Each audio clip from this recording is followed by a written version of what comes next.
जब तक मैं जिंदा हूं मानवता के ऊपर देश प्रेम की जीत नहीं होने दूंगा। यह शब्द हैं कवि गुरु रविंद्रनाथ टैगोर के। यह बात अगर आज कोई बोल दे तो उसके लिए मुसीबत बनने में समय नहीं लगेगा। ये सारी बातें रविंद्रनाथ टैगोर ने अपनी जापान और अमेरिकी यात्रा के दौरान राष्ट्रवाद के मुद्दे पर कही थीं। इन भाषणों का प्रकाशन 2003 में राष्ट्रवाद नाम की पुस्तक में किया गया। 1917 में दिए गए भाषण में टैगोर ने कहा था कि राष्ट्रवाद की मूल धारणा राष्ट्र की समृद्धि और राजनीतिक शक्ति की बढ़ोतरी करने में इस्तेमाल की गई है। इसके कारण देश में पारस्परिक द्वेष, घृणा और भय का वातावरण बनाकर मानव जीवन को अस्थिर और असुरक्षित बना दिया है। ऐसी स्थिति में समाज और व्यक्ति के निजी जीवन पर राष्ट्र छा जाता है और एक भयावह नियंत्रणकारी स्वरूप हासिल कर लेता है। उनका कहना था कि जब मुल्क से प्यार का मतलब भक्ति या पवित्र कार्य में बदल दिया जाए तब विनाश निश्चित है। मैं अपने देश को बचाने के लिए तैयार हूँ, लेकिन मैं किसकी पूजा करूँगा ये मेरा अधिकार है जो देश से भी कहीं ज्यादा बड़ा है। যদি তোর ডাক শুনে কেউ না আসে তবে একলা চলো রে, যদি তোর ডাক শুনে কেউ না আসে তবে একলা চলো রে, তবে একলা চলো একলা চলো একলা চলো একলা চলো रे। कविता की ये पंक्तियां हर डूबते को तिनके का सहारा देती हैं।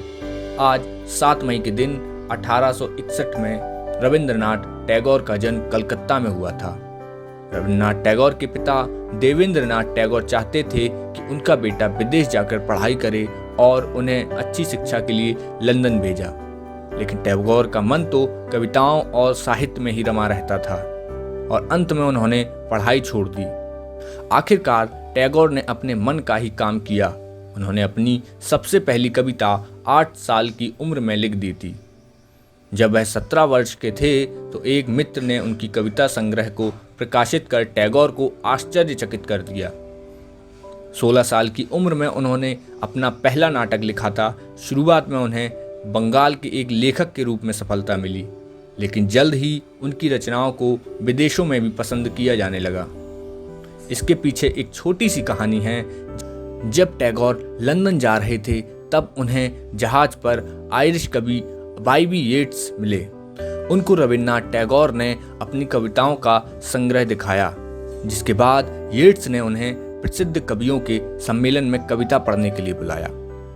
वहां पर टैगोर ने जब कविता पढ़कर खत्म की तो वहां मौजूद लोगों में से किसी ने कुछ नहीं कहा। टैगोर को लगा कि अंग्रेजों को उनकी कविता पसंद नहीं आई, लेकिन वास्तव में उनकी कविता सुनकर अंग्रेज निशब्द हो गए थे और कुछ ही देर में हॉल तालियों की आवाज से गूंजने लगा। गुरुदेव को प्रकृति से हमेशा प्रेम रहा। वे शुरुआत से ही एकांतवास में चले जाने के लिए प्रसिद्ध थे।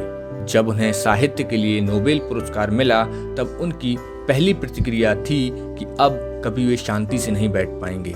एक समय पर स्वदेशी के प्रचार के बाद वे अचानक सभी समितियों और पदों से इस्तीफा देकर शांति निकेतन चले गए, जिसके बाद वे कई वर्षों तक सामने नहीं आए। ये सब उन्होंने सिर्फ एक ही दिन में किया था। टैगोर ने सभी साहित्यिक विधाओं में सफलतापूर्वक लिखा।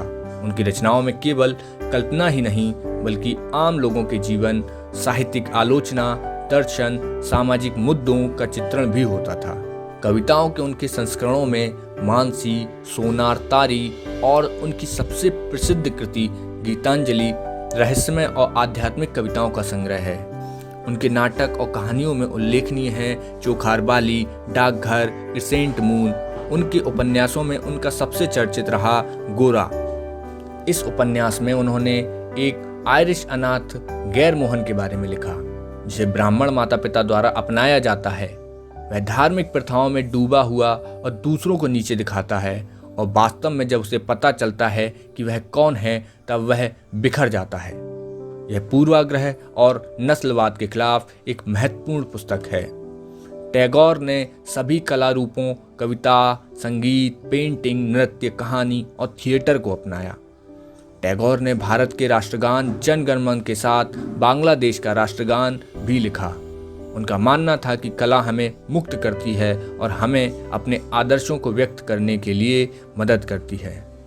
इसके बाद 80 साल की उम्र में उनकी मृत्यु हो गई। यह स्टोरी हमारी साथी दीप्ति ने लिखी है। स्वदेश माटी की पूरी टीम गुरु रविंद्रनाथ टैगोर को उनके आज जयंती पर नमन करती है। अगर आपको यह वीडियो पसंद आई हो तो शेयर जरूर करें, साथ ही चैनल को सब्सक्राइब करने के बाद वीडियो लाइक जरूर करें।